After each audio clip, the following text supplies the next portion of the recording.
ये तुम्हारा नसीब ही है चिंटू जी कि मर कर भी तुम्हें ज़माना याद रखेगा।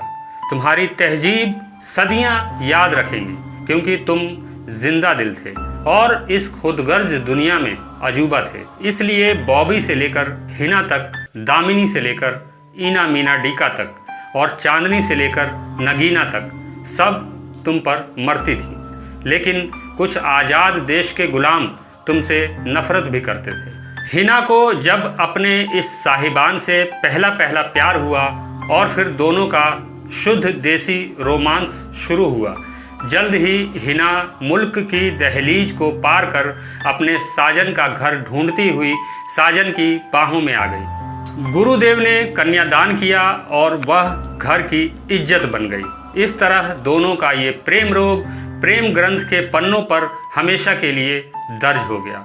जल्द ही ये दो प्रेमी सरगम गाते हुए हनीमून के लिए निकल पड़े।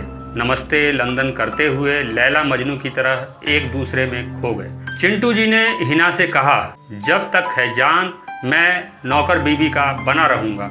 हिना ने कहा, मेरे राजा ये इश्क नहीं आसान, अब इंतहा प्यार की पूरी हो चुकी है, वापस चलो, घर परिवार भी तो ज़रूरी है।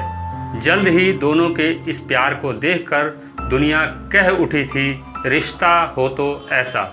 नया दौर है और इस दौर में कभी कभी अनजाने में या खेल खेल में इंसान से कुछ गलतियां भी हो ही जाती हैं। शादी के कुछ ही सालों बाद चिंटू जी समझने लगे थे कि दुनिया मेरी जेब में है। इसी घमंड में वो एक तवायफ के झांसे में फंस गए और धन दौलत लुटाने लगे। आगे चलकर वे इतने बेशर्म हो गए कि दीदारे यार में खजाना लुटाते चले गए। जन्म जन्म के रिश्ते पल भर में टूट गए, दोस्ती दुश्मनी में बदल गई, घराना बिखर गया, याराना फना हो गया, दरार इतनी बढ़ी कि इज्जत की रोटी मुश्किल हो गई। हिना ने कहा, तुम मेरे प्यार के काबिल नहीं हो। मैंने तुम्हें पाने की खातिर साधना की, तुम्हें अपना सनम रे समझा, लेकिन तुम तो सितमगर निकले। नसीब अपना अपना, अब मेरे लिए ये पराया घर है, मैं इसे छोड़कर जा रही हूँ। बदलते रिश्ते और बदलती दुनिया के बीच सब चिंटू जी को कहने लगे, झूठा कहीं का। लेकिन कौन सच्चा कौन झूठा कल किसने देखा। पटियाला हाउस बेचकर कर्ज चुकाने के बाद उन्होंने कसम खाई लव के चक्कर में नहीं पड़ना। अब राही बदल गए थे। चिंटू जी हिना को मना लाए और हिना से बोले, ये वादा रहा कि तुम्हारा ये रंगीला रत्न अब बदल चुका है। मैं दिन रात कुली की तरह मेहनत करूंगा और फिर से तुम्हारी खुशियां वापस ले आऊंगा। मुझे हर हाल में जमाने को दिखाना है कि मैं फिर से इंसान बन चुका हूँ। हिना के मांग का सिंदूर फिर से 2 दूनी 4 की रफ्तार से तरक्की की ऊंचाइयों को छूने लगा था। चिंटू जी ने मंटो के साथ मिलकर दिल्ली 6 में राजमा चावल का कारोबार खड़ा किया, जो लक बाय चांस चल निकला। थोड़ा प्यार थोड़ा मैजिक के साथ वेडिंग पुलाव का ये अनमोल बिजनेस आगे बढ़ता रहा और पटेल की शादी में उन्हें बड़ा ऑर्डर मिला। सब कुछ ऑल इज वेल चल रहा था, लेकिन अचानक प्यार में ट्विस्ट आ गया। एक दिन उनसे मिलने 2 भाई आए। उनके साथ एक बंजारन भी थी, जिसकी अदाओं में ऐसी कसक थी जो किसी को भी श्रीमान आशिक बना सकती थी। सागर जैसी उसकी निगाहें किसी को भी दीवाना बना सकती थी। चिंटू जी उसकी आंखों में छुपी मोहब्बत की आरजू में खोने ही वाले थे कि पहले आदमी ने कहा, मेरा नाम जोकर है।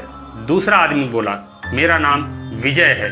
हम दोनों आपके दीवाने हैं और अग्निपथ को पार करते हुए रणभूमि से आए हैं। हम तुम मिलकर इस कारोबार को चश्मे बदूर कर सकते हैं। यहाँ हर रात पार्टी होगी, स्टूडेंट ऑफ द ईयर आएंगे, वे खूब बेवकूफ़ियाँ करेंगे, हमारा हर दिन हाउसफुल जाएगा, क्योंकि हम किसी से कम नहीं हैं। हमारा ख़ानदान बहुत ऊंचा है। उनकी बातों से लगा कि इनमें कुछ तो है, आन और शान है। ये धरती पुत्र जैसे दिखते हैं, साथ ही शेर दिल भी लगते हैं। इनमें से एक तो बड़े दिल वाला है और वो बंजारन तो बड़े घर की बेटी लगती है। असल में तीनों अमर अकबर एंथोनी की तरह ठग थे। ये तीनों कातिलों के कातिल थे।